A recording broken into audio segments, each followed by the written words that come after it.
नमस्कार दोस्तों, मैं प्रवीण कुमार आपके अपने यूट्यूब चैनल फर्स्ट चॉइस बेनीवार पर आप सभी साथियों का स्वागत करता हूं। साथियों, आज के लिए हम एक नई वीडियो लेके आए हैं और नई वीडियो में बात करेंगे कि जो आपका ई श्रम कार्ड है उसका रजिस्ट्रेशन कैसे करना है और ई श्रम कार्ड अगर आप बनवाओगे तो उसके आपके क्या क्या फ़ायदे हैं और रजिस्ट्रेशन करने की पूरी जानकारी। अगर आप ई श्रम कार्ड बनवाना चाहते हैं तो उससे पहले आपको ये डिटेल देखनी पड़ेगी।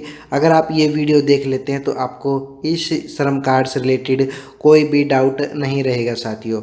और फिर भी कोई डाउट रहता तो आप कमेंट करना नीचे, आपको तुरंत रिप्लाई मिल जाएगा साथियों। तो साथियों, मैं प्रवीण कुमार आपके लिए नई वीडियो लेके आया हूँ और इस वीडियो को ज़्यादा से ज़्यादा शेयर करें और जितने भी नए साथी इस चैनल को सब्सक्राइब कर लें और ज़्यादा से ज़्यादा आप इस वीडियो को शेयर करें साथियों। तो चलो शुरू करते हैं कि क्या इसमें वीडियो है निकल कर आने वाला है आपके लिए साथियों। तो सबसे पहले साथियों शुरू करते हैं। मैं आपको क्या है कि एक डायग्राम के माध्यम से आपको बता देता हूँ कि क्या क्या हम इस वीडियो में डिस्कस करने वाले हैं साथियों। सबसे पहले तो हम जानेंगे साथियों कि ई श्रम कार्ड वो क्या है साथियों, ठीक है, और क्यों लॉन्च किया है और इसके क्या क्या फ़ायदे हैं हम बात करेंगे। सेकंड नंबर पे ई श्रम कार्ड अगर आप बनवा लेते हैं तो उसके आपको क्या क्या फ़ायदे मिलने वाले हैं। थर्ड नंबर पे साथियों हम बात करेंगे ई श्रम कार्ड है उसकी एलिजिबिलिटी क्या है, कौन कौन इसको अप्लाई कर सकता है, ठीक है साथियों। और थर्ड नंबर पर हम बात करेंगे पोर्टल पर जैसे रजिस्ट्रेशन करने का क्या प्रोसेस रहने वाला है साथियों। और फोर्थ नंबर पर आपका यानी कि लास्ट जो पॉइंट है उस पर हम बात करेंगे कि ई श्रम कार्ड से रिलेटेड आपकी क्या क्या इंक्वायरी हो सकती है और जो क्वेश्चन आपके मन में आते हैं वो मैंने यहाँ पे सोल्व करने की कोशिश करी है। लेकिन ई श्रम कार्ड से रिलेटेड आपका कोई भी क्वेश्चन है तो आप मुझे कमेंट करिए, मैं आपको तुरंत रिप्लाई करूंगा साथियों। तो चलो शुरू करते हैं, इस योजना के बारे में जानते हैं। ई श्रम कार्ड अगर आप अप्लाई कर रहे हो या फिर करना चाहते हो तो आपको ये वीडियो पहले देखनी पड़ेगी। वीडियो देख के आपको पूरी योजना का लाभ और प्रोसेस पता चल जाएगा साथियों। तो शुरू करते हैं आज की वीडियो को साथियों। साथियों, सबसे पहले हम जानेंगे कि आखिरकार ई श्रम कार्ड योजना है क्या साथियों। साथियों, मैं बता देता हूँ कि भारत के जो प्रधानमंत्री माननीय प्रधानमंत्री नरेंद्र मोदी जी ने इस जो ये योजना है इसकी शुरुआत की थी आपकी यानी कि 26 अगस्त को, यानी कि इस योजना की शुरुआत की थी। ध्यान में रखें 26 अगस्त 2021 को इसका यानी कि शुरुआत की गई थी। इसका उद्देश्य क्या था साथियों, गवर्नमेंट ने ये योजना लागू क्यों की है, कि क्या इसके फ़ायदे हैं और क्यों आखिरकार इसकी ज़रूरत पड़ी है साथियों।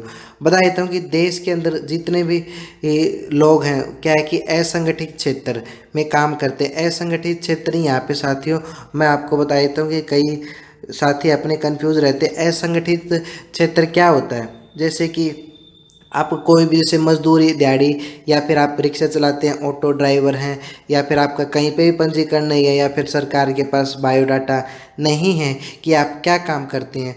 जितने भी ये साथी हैं यानी कि इस असंगठित क्षेत्र के अंतर्गत आते हैं, जैसे कि फ्रूट्स वाला हो गया, रेडी वाला हो गया, ठीक है, और अदर सारी कैटेगरी है। मैं आपको आगे चल के बताऊंगी क्या क्या इसमें कैटेगरी आने वाली है। तो इन सभी का साथियों गवर्नमेंट क्या एक डाटाबेस तैयार कर रही है। इसमें क्या होगा कि जैसे आपको कुछ दिन पहले पता चला होगा कि क्या है government one nation one card के बारे में आपने सुना होगा और इसी को प्रमोट कर रही है साथियों। इसके तहत क्या होगा, पूरे देश में जैसे एक राशन कार्ड लागू किया गया उसी प्रकार क्या है कि सरकार एक आंकड़ा तैयार कर रही है जिसमें क्या है कि देश के अंदर कितने लोग यानी कि असंगठित क्षेत्र में काम करते उसकी सारी जो जानकारी वो गवर्नमेंट के पास होनी चाहिए। तो उसके लिए क्या है कि भारत सरकार ने ई श्रम कार्ड योजना की शुरुआत की है साथियों, ठीक है। जैसे कि पता है कि अपने जो भारत देश है उसके अंदर क्या है कि 43.7 करोड़ वर्कर्स हैं जो क्या है अनऑर्गेनाइज सेक्टर के अंदर काम करते हैं। मतलब कि कोई क्या है कि उनका कोई बायोडाटा नहीं है या फिर कोई डाटा नहीं है कि एक्चुअली में वे क्या काम करते हैं। जैसे कोई फ्रूट बेचने वाला हो गया या फिर सब्जी बेचने वाला हो गया, ठीक है, या फिर रेडी चलाने वाला हो गया, ऑटो ड्राइवर हो गया, टैक्सी ड्राइवर हो गया, या फिर और कुछ भी काम करता है तो क्या है कि उनका बायोडाटा नहीं है। तो सरकार ने इस योजना के तहत एक बायोडाटा तैयार कर रही है कि क्या है कि उसको बेनिफिट दिया जा सके असंगठित क्षेत्र में, ठीक है। ये इस योजना का क्या है उद्देश्य है, और क्या ये योजना है असंगठित क्षेत्र में जितने भी साथी काम कर रहे हैं उनका एक बायोडाटा तैयार करना है। ठीक है।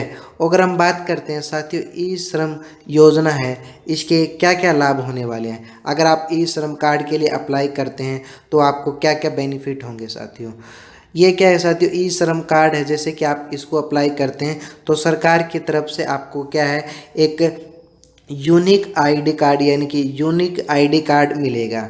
ठीक है। जैसे आपका आधार कार्ड आप अप्लाई करते हो तो आपको 12 अंकों का आधार कार्ड मिलता है, वैसे ही आपको एक क्या है यूनिक आई कार्ड मिलेगा। यानी कि जैसे हम पीएफ वगैरह का हम हमारा कटता है तो आपको पता है आपका जो यूएन कार्ड है उसी की तर्ज पे क्या है कि आपका उसी फॉर्मेट के तरीके से आपका ई श्रम कार्ड है वो दिखाई देगा साथियों। ठीक है। अगर हम बात करते हैं ई श्रम कार्ड के लिए अप्लाई करने के लिए आपको क्या क्या बेनिफिट है साथियों। जैसे कि मैं आपको बता देता हूँ कि अगर आप ई श्रम कार्ड अप्लाई करते हैं तो आपको यानी 1 साल तक प्रीमियम सरकार भरेगी। कौन सी योजना की प्रीमियम भरेगी साथियों, तो जैसे कि आपको पता है जैसे पीएम सुरक्षा बीमा योजना का अभी आपको लाभ मिलेगा। 1 साल तक सरकार इसकी क्या है प्रीमियम भरेगी साथियों। थोड़ा सा मैं आपको डिटेल में बता देता हूँ कि पीएम सुरक्षा योजना है क्या साथियों। जैसे कि आपको पता है कि भारत सरकार ने 28 फरवरी 2015 को साथियों ध्यान में रखें 28 फरवरी 2015 को गवर्नमेंट ने क्या है कि एक योजना शुरू की थी, और ये योजना है आपके पूर्व वित्त मंत्री अरुण जेटली ने शुरू की थी। और इस जो ये योजना है पीएम सुरक्षा योजना, इसका उद्देश्य क्या था कि भारत की बहुत बड़ी जनसंख्या है ऐसी है जिसके पास किसी भी तरीके का बीमा नहीं है, तो उस हेतु क्या है प्रधानमंत्री सुरक्षा बीमा योजना की शुरू की गई थी। अगर हम बात करते हैं इस योजना में 12 रुपये अगर आपको पर साल के यानी कि पे करने पड़ेंगे, और 2 लाख रुपए का आपका यानी कि सुरक्षा बीमा दिया जाएगा साथियों। ये आपके लिए मैंने एक छोटी सी एक्स्ट्रा फैक्ट बता दिया पीएम सुरक्षा जैसे पीएम सुरक्षा बीमा योजना के लाभ में। तो क्या है कि अगर आप ई श्रम कार्ड अप्लाई करते हैं तो आपको साथियों ये इस योजना का लाभ मिलने वाला है साथियों, ये आप ध्यान में रखें। और क्या क्या फ़ायदे हैं आपको बता देता हूँ कि जैसे कि भविष्य में यदि सरकार क्या है वर्कर्स के लिए कोई योजना लाती है या फिर क्या है कि इसका सीधा लाभ वर्कर्स को मिलेगा साथियों। जैसे कि आपको पता अभी पेंडेमिक चला हुआ था तो क्या है कि काफ़ी सारे मजदूर है वो एक जगह से दूसरे जगह जा रहे थे, और उनको क्या है कि काम की किल्लत और काफ़ी सारी परेशानियां उठानी पड़ रही थी। तो क्या है कि सरकार अब जैसे कि ऐसी किसी भी तरीके की आपदा आती है तो असंगठित क्षेत्र में काम करने वाले मजदूरों के लिए क्या कोई भी आर्थिक लाभ देना चाहती है, तो इस कार्ड का जो डाटाबेस है उसी के आधार पर आपको क्या है कि योजना का लाभ दिया जाएगा साथियों, ये आप ध्यान में रखें। और कोई भी और अन्य नए बेहतर जैसे रोजगार के अवसर है वो भी इसी डाटाबेस के आधार पर आपको गवर्नमेंट प्रोवाइड करने वाली है। जैसे कि मैंने यहाँ पे एक पॉइंट दिया गया, इसको आप पढ़ भी सकते हैं। यहाँ पे मैं आपको बता देता हूँ, सरकार यदि आने वाले समय में किसी आपदा के चलते असंगठित क्षेत्र में काम करने वाले मजदूरों के लिए क्या है आर्थिक सहायता देना चाहती है, तो इस यानी कि इस ई श्रम कार्ड के जो डाटाबेस है उसी के आधार पर मजदूरों की क्या है मदद की जाएगी साथियों, ये आप ध्यान में रखें। इस योजना का ये लाभ है। और अन्य क्या क्या लाभ हो सकते हैं इस योजना के, उसके बारे में भी हम बात कर लेते हैं। जैसे कि पता है कि यदि कोई भी व्यक्ति इस संगठित क्षेत्र में काम करता है संगठित क्षेत्र में काम करता है तो गवर्नमेंट उसको लाभ देना चाहती है, तो क्या है कि सरकार आने वाले समय में उनके बच्चों को छात्रवृत्ति भी दे सकती है। तो ये जिन्होंने ये ई श्रम कार्ड अप्लाई किया था तो वही क्या है कि गवर्नमेंट उन्हीं के बच्चों को क्या छात्रवृत्ति प्रदान करेगी साथियों, ये आपको क्या है ध्यान में रखना, इसका ये लाभ मिलने वाला है। नेक्स्ट पॉइंट में मैंने यहाँ पे दिया गया है कि अभी देश में सभी लोगों को क्या है एक समान मात्रा में क्या राशन दिया जाता है, लेकिन असंगठित क्षेत्र और संगठित क्षेत्र क्या है कि एक ही समान दिया जाता है। लेकिन ये श्रमिक कार्ड के डाटा के आधार पर क्या है अन्य लोगों की तुलना में असंगठित क्षेत्र मजदूर करने वाले लोगों को क्या है शायद ही अधिक मात्रा में राशन मिल सके। यानी क्या है, जो असंगठित क्षेत्र में जो काम करने वाले लोग आते हैं तो उनको क्या है कि ज़्यादा अनाज दे सकते हैं, उनकी क्या है ज़्यादा से ज़्यादा गवर्नमेंट सहायता कर सकते हैं यहाँ पे। कि इसी कारण से, इसी वजह से गवर्नमेंट क्या है कि एक डाटाबेस तैयार कर रही है कि कितने यानी कि लोग हैं क्या क्या काम करते हैं साथियों। अगर हम बात करते हैं तो अनरिकॉग्नाइज्ड सेक्टर में अगर काम करने वाले मजदूर हैं, अगर उनको किसी भी आर्थिक तरीके से उनको मदद चाहिए या फिर अगर वो मजदूर लोन लेना चाहते हैं तो क्या है कि सरकार उनको बिना ब्याज पर क्या है लोन दे सकती है। ये आपको क्या है कि फ़ायदा होने वाला ई श्रम कार्ड अगर आप बनवाना चाहते हैं तो। इतनी गहरी डिटेल से कोई नहीं बताएगा, लेकिन साथियों मैं आपके लिए क्या है कि ये वीडियो लेके आया हूँ और इस वीडियो में हम फोकस करेंगे कि ई श्रम कार्ड के क्या लाभ हैं और कौन कौन अप्लाई कर सकता है। तो साथियों इस वीडियो को ज़्यादा से ज़्यादा शेयर करें, शेयर करने का काम करें साथियों। नेक्स्ट पॉइंट की ओर चलते हैं। देश में ऐसे बहुत सारे मजदूर हैं जो दिहाड़ी मजदूर करके अपना जीवन यापन करते हैं और उनके पास रहने के लिए घर नहीं है। तो क्या है, सरकार क्या करेगी, ऐसे में सरकार क्या है कि योजना लागू की थी सरकार ने, कौन सी, पीएम आवास योजना के तहत उनको मकान देने का काम भी यहाँ पे गवर्नमेंट ऑफ इंडिया करने जा रही है साथियों। ठीक है, ये आप ध्यान में रखें। ई श्रम कार्ड के बहुत सारे फ़ायदे हैं, तो अगर आप अप्लाई करना चाहते हैं तो क्या है कि आप जल्दी से जल्दी अप्लाई कर सकते हैं। और कैसे आपको रजिस्ट्रेशन करना है वो भी इसी वीडियो में बात करने वाले हैं। ये वीडियो साथियों थोड़ी सी लंबी हो सकती है, लेकिन एक ही वीडियो के अंदर इतना कंटेंट आपको कोई नहीं प्रोवाइड करेगा।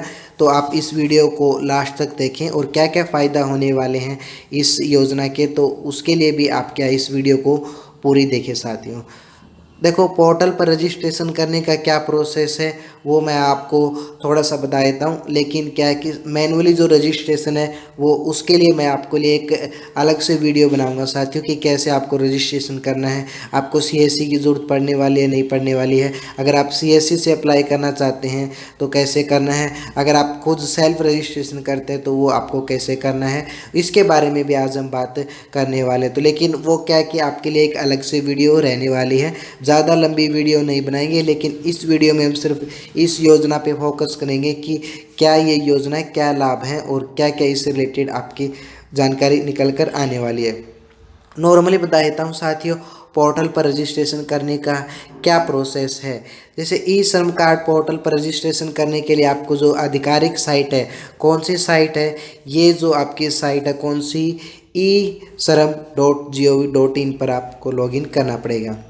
जैसे ही आप इस साइट पे क्लिक करते हैं तो होम पेज पर क्या है, रजिस्ट्रेशन ऑन ई श्रम कार्ड पे लिंक पे क्लिक करना है। उस साइट पे भी लेके जाऊंगा आपको कि कैसे आपको रजिस्ट्रेशन करना है। लेकिन यहाँ पे देखिए आपको लिए क्या क्या ज़रूरी है, आधार कार्ड से जुड़ा हुआ मोबाइल नंबर डालना, वहाँ पे आपका जो मोबाइल नंबर है वो पूछा जाएगा और कैप्चा डालना है और ओटीपी वहाँ पे आपको फिल करना है। यानी कि क्या है, आधार कार्ड से जुड़ा हुआ मोबाइल नंबर आपको वहाँ पे फिलअप करना है, कैप्चा कोड जैसे वहाँ पे नंबरिंग आते हैं वो आपको डालना है और आपका जो मोबाइल पे ओटीपी आएगा, ओटीपी पे क्लिक करके आप कर सकते हैं। जैसे कि ये बेसिकली मैंने यहाँ पे एक स्नैप लिया है, तो यहाँ पे आप देख सकते हैं कि क्या है, 3 करोड़ से अधिक असंगठित श्रमिक भाइयों बहनों को ई श्रम से जोड़ने के लिए क्या है इस योजना की शुरुआत की गई है। तो ये योजना जैसे मैंने आपको बताई थी, और देखो जो मैंने अभी लिंक बताया था आपको, इस पे क्या है कि ये टाइप करना गूगल पे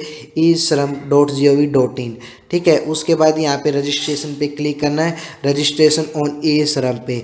जैसे यहाँ पे आप क्लिक करते हैं तो उसके बाद कुछ इस तरीके का फॉर्मेट दिखाई देगा, तो ये आपको फिलअप करना है। जैसे कि आप देख सकते हैं यहाँ पे आधार कार्ड लिंक मोबाइल नंबर।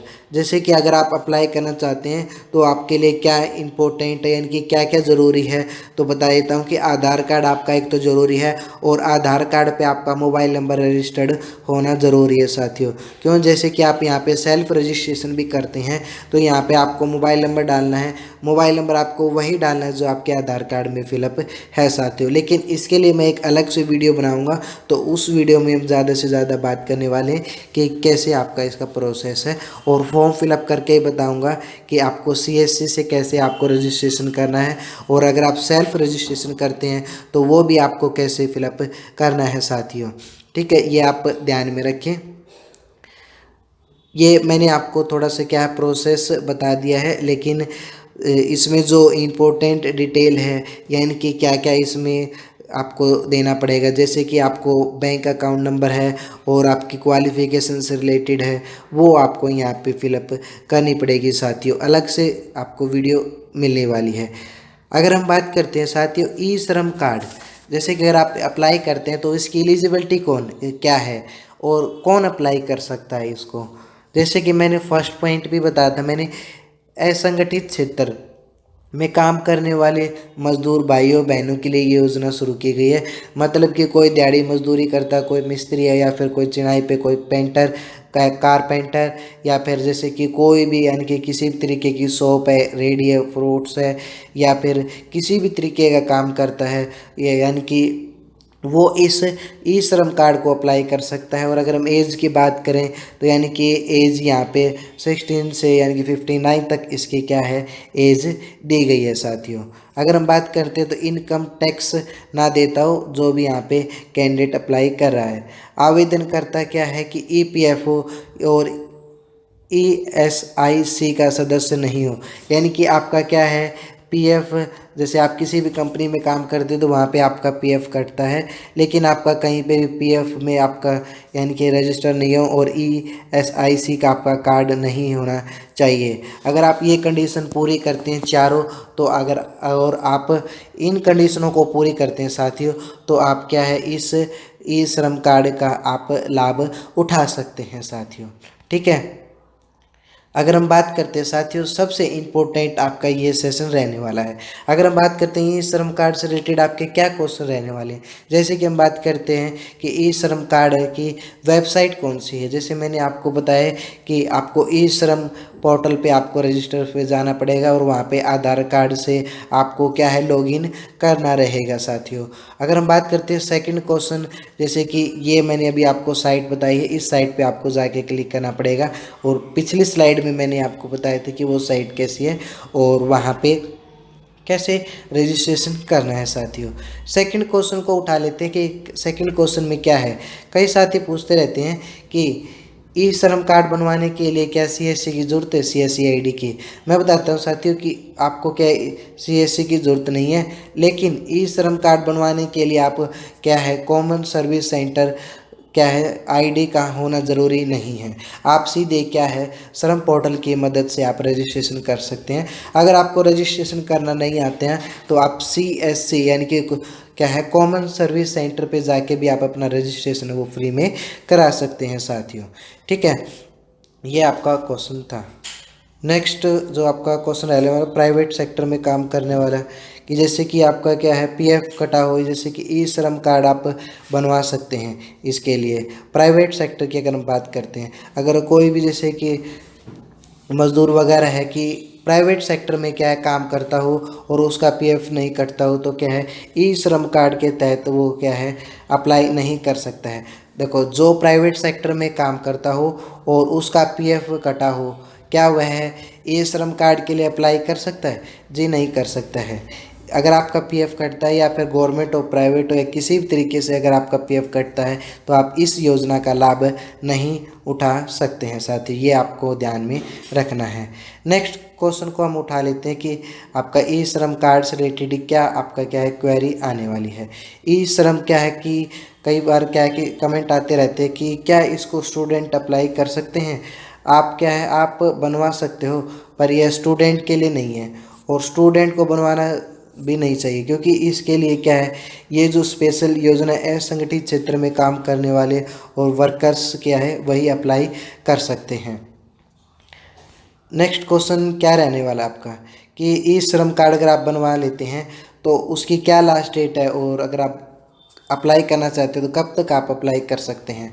साथियों, ई श्रम कार्ड की कोई भी लास्ट डेट नहीं है। आप कभी भी क्या ई श्रम कार्ड सीएससी सेंटर पे जाके आप अप्लाई कर सकते हैं। सीएससी सेंटर की मदद से भी आप कर सकते हैं और सेल्फ रजिस्ट्रेशन भी आप यहाँ पे कर सकते हैं। तो क्या है, तो मैं भी आपको यही एडवाइस दूंगा कि आप अगर आपको रजिस्ट्रेशन नहीं करना आता है तो आप क्या करें, आप सीएससी पे आप जाके विजिट कर सकते हैं और वहाँ पे अपना कार्ड है वो अप्लाई कर सकते हैं।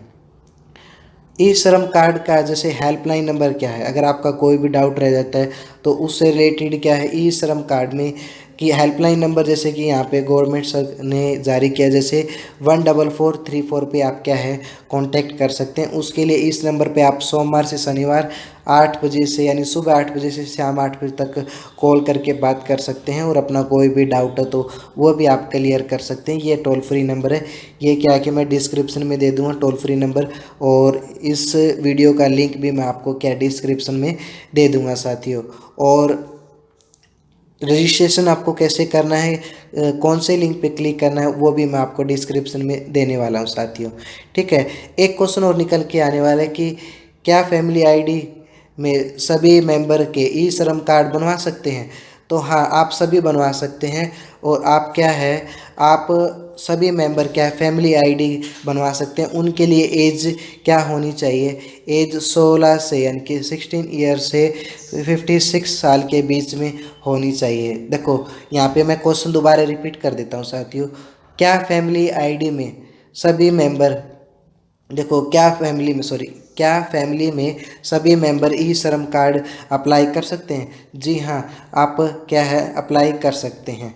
फैमिली मेंबर में जैसे आयु मैंने अभी आपको बताई है। ठीक है, आपको ये भी ध्यान में रखना है असंगठित क्षेत्र के अंतर्गत काम करते हो सभी मेंबर। नेक्स्ट आपका क्वेश्चन निकल कर आने वाला है कि ई श्रम कार्ड कौन कौन बनवा सकता है। ये भी मैंने आपको वीडियो में बताया कि देश के वे सभी लोग जो क्या है असंगठित क्षेत्र में काम करते हैं और क्या है जो ईपीएफ और ईएसआई में रजिस्टर न हो, तो वो क्या ई श्रम कार्ड के लिए आवेदन कर सकते हैं, इस योजना का लाभ उठा सकते हैं साथियों। ये वीडियो जैसे स्टार्ट हुई थी तो वही मैंने आपको बताया था कि जो आपकी ये योजना है कब से स्टार्ट हुई थी। तो ये आपकी जो योजना है 26 अगस्त 2021 से इस ई श्रम योजना की शुरुआत प्रधानमंत्री नरेंद्र मोदी जी ने शुरू की थी। और अगर हम बात करते हैं साथियों, अभी तक यानी कि क्या है 64 लाख क्या है मजदूर इस ई श्रम कार्ड है वो इसके लिए अप्लाई कर चुके हैं। ठीक है, और अभी क्या है बहुत ही ज़्यादा संख्या में लोग अप्लाई कर रहे हैं। तो अगर आप अप्लाई करना चाहते हैं तो इस वीडियो को ज़्यादा से ज़्यादा शेयर करें और इस वीडियो को क्या है ज़्यादा से ज़्यादा शेयर करें। और इस वीडियो को अंत तक देखने के लिए साथियों आप सभी साथियों का बहुत बहुत धन्यवाद। और ये वीडियो आपको कैसी लगी है आप मुझे कमेंट करके बताएं साथियों। और ये अपना टेलीग्राम चैनल है, वहाँ पे भी अपना डाउट आप क्लियर कर सकते हो। और अगर फिर भी आपका कोई डाउट रह जाता है तो आप मुझे कमेंट करके इस वीडियो में अपने क्वेश्चन हैं वो आप पूछ सकते हैं। और इस वीडियो को लास्ट तक देखने के लिए आप सभी साथियों का बहुत बहुत धन्यवाद। जय हिंद, जय भारत दोस्तों।